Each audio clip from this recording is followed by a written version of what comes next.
Hi everyone, it's Maria, your Midnight Baker. For many years, I have baked a bunch of cookies and then plated up a variety to give to friends, coworkers, and neighbors. The best part about cookie platters is that though you only get a couple of each kind, there is something for everyone to enjoy. This year, I scaled back a bit, but I still made 7 kinds of cookies. And though I started baking some of these during the day, true to my name, I did do most of my baking at midnight, staying up until 4 a.m. 2 nights in a row. This year I tried Claire's pistachio pinwheels for the first time. I also made Andy's mint chocolate cookies, pretzel buckeyes, date pinwheels, sugar cookies, buttermilk cookies with frosting, and s'mores blossoms. I'm going to show just 4 in this video because I shot a lot of footage for the pistachio pinwheels and then forgot to film some of the others. If you want to see more videos or if you have cookies that you want me to try, comment below and I'll do another cookie video. So first up, Claire's pistachio pinwheels from her new book, Dessert Person, which I had my husband order for me as a Christmas present. I promised to act surprised, honey. This is my first attempt, and you start by blitzing pistachios in a food processor. The recipe says raw, but I didn't realize it only had roasted pistachios, like most normal people, I think. But even pre-roasted, these just got a little more toasty after baking and were still delicious. So next, before you separate eggs, always wipe out your container with a little vinegar on a paper towel to make sure there is no oil. You never want to put egg whites in plastic either because you want to be able to whip them later. I have this egg separator gadget, but honestly, one less thing to wash is always good when you have a ton of baking to do. Here's how I like to separate eggs. I crack them in a bowl and just fish the yolk out with my fingers really gently. If you pop the yolk, you need to start over, so make sure your nails are short. And yes, you can use an empty water bottle and suction it up, but seriously, let's eliminate single-use water bottles as much as possible and just use our hands. So now I'm weighing the butter and powdered sugar straight into the bowl of the food processor. Beat that till fluffy and then add the yolks. I was out of almond extract, so I just added a splash of vanilla extract because you really can't go wrong with vanilla in any cookie recipe. Weigh out the flour, which is much more accurate than using measuring cups, by the way, since flour can be aerated or packed down, and add the salt in as well. Add this to the food processor bowl and pulse to combine. You know this is my first time because I started weighing the almond flour and it definitely needed a bigger bowl. Divide the dough and put 1/3 in one bowl and the rest in the second. And make sure you scrape down the blades in the bowl. This recipe does not make that much, so you don't want to leave any of that dough behind. I actually had to cut a lot of footage here because I scraped the blade and the bowl for like 2 minutes, but nobody wants to watch that. In the one that has more dough, you're going to add the measured almond flour. This is going to be the main part of the cookie. Fold it in with a spatula until it's well combined, and then you're going to add the blitzed pistachio bits to the other bowl that has the remaining 1/3 of the dough. Roll the almond dough out to a 12 by 18 inch rectangle between 2 sheets of parchment paper because it is pretty sticky. It really helps to just move parts of the dough with an offset spatula to other spots to make a rectangle with clean edges. This needs to be refrigerated, and then you can spread the pistachio layer.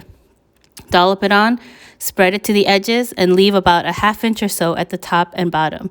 This is so that you can start and end the roll cleanly.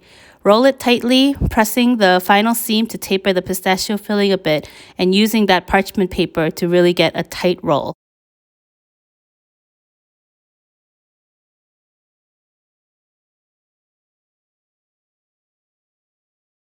I then wrap it in plastic and find that if you hold the ends, the counter allows me to get a good twist on each end.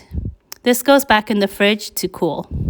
It can be a lot of prep work, but I do love pinwheel cookies and slice and bake cookies in general because when you're ready to bake, they are so quick. Claire has you roll the outside edge in demerara sugar, and it adds just a little hint of sweetness in what is otherwise not a very sweet cookie, which is what I really like about this.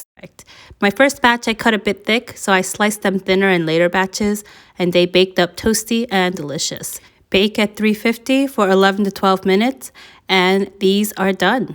No decorating needed because the green swirl is already perfect. I find Claire's recipes to be detailed and well written because, as you saw, I was successful even on my first try. So next up, Andy's mint chocolate cookies.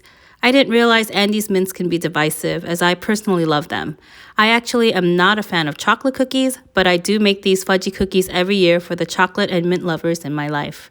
The best part of this recipe, in my opinion, is how easy it is. You don't need a food processor or even a mixer.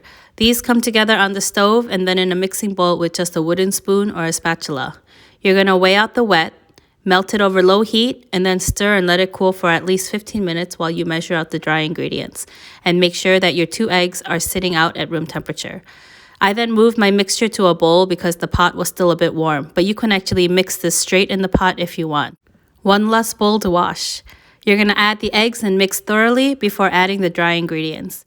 Mix this until you don't see any more white spots, which will take some time and some elbow grease, but the resulting dough will be like shiny lava. It'll ooze and spread a bit, so as you wrap it in plastic, make sure that you catch all the ends in and then put it in a container so it doesn't ooze all over your fridge.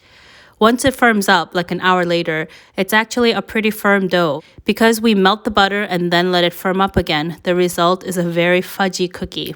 And yes, they do look like reindeer poop when you're rolling out the balls, as my sons will always point out. My advice is to roll them all out now so that they can be consistent in size. A second suggestion, if I may, is to make sure that you unwrap your Andes mints before the first tray goes in the oven. Otherwise, you'll be panicking to get these on warm cookies. Bake at 375 for 8 to 9 minutes, then open the door, drop half an Andes on top of each cookie, and put them back in the oven for another 30 seconds. Then remove, let them sit for just a little longer to make sure the chocolate is fully melted, and then use the back of a spoon to gently smush the chocolate around. I like when I can get some green swirls mixed in with the chocolate, but a lot of times they'll just meld together. Leave these to cool for a few minutes on the tray before moving to a wire rack to cool completely. And these cookies are great for variations.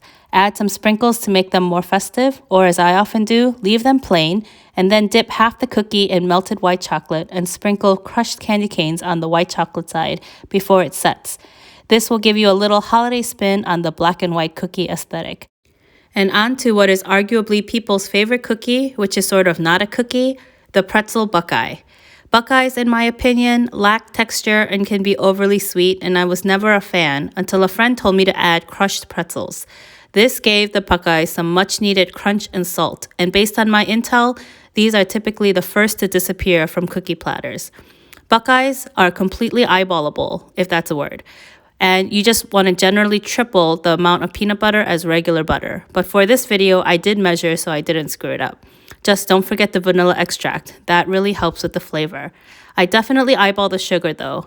You're going to use powdered sugar and mix until you get a firm Play-Doh-like consistency that won't be too soft when you dip it in the chocolate.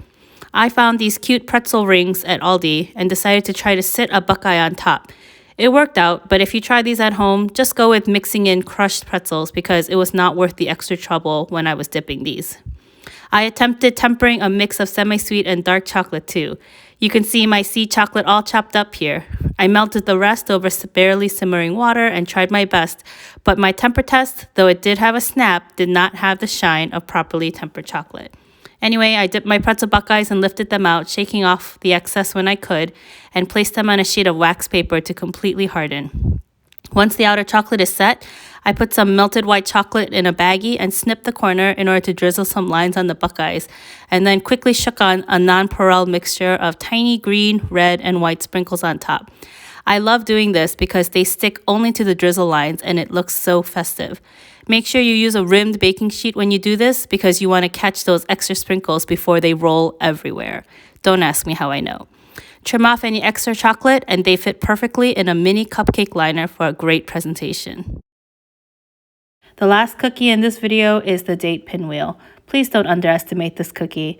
The first time someone gave me one, I wrinkled my nose and said something along the lines of, "Dates are for old people who have trouble staying regular." But I quickly changed my mind. These cookies are not very sweet. They have a great contrast between the cookie and the jammy filling, and they are perfect with a cup of coffee. Plus, I love pinwheels and slice and bake cookies. Once you roll it out, you'll spread the filling and roll it up like a cinnamon bun. And of course, like all slice and bake cookies, these can be made in advance and chilled in the fridge until whenever you want to slice and bake a batch. And that's all the video footage I got. I made cutout cookies in both sugar cookie dough and buttermilk cookie dough, made some buttercream icing instead of my usual royal icing, and just let the kids have fun decorating them. I can get pretty fussy with royal icing. I want the cookies to look perfect. But like so many things this year, I decided to just let it go and not make it a big deal.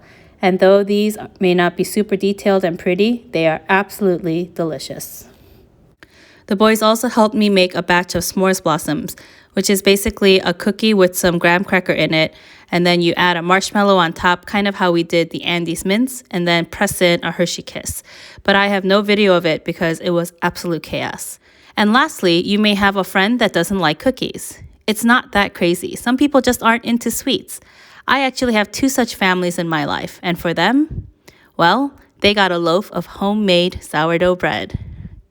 Thanks for watching. Have a safe and happy rest of 2020 and be well.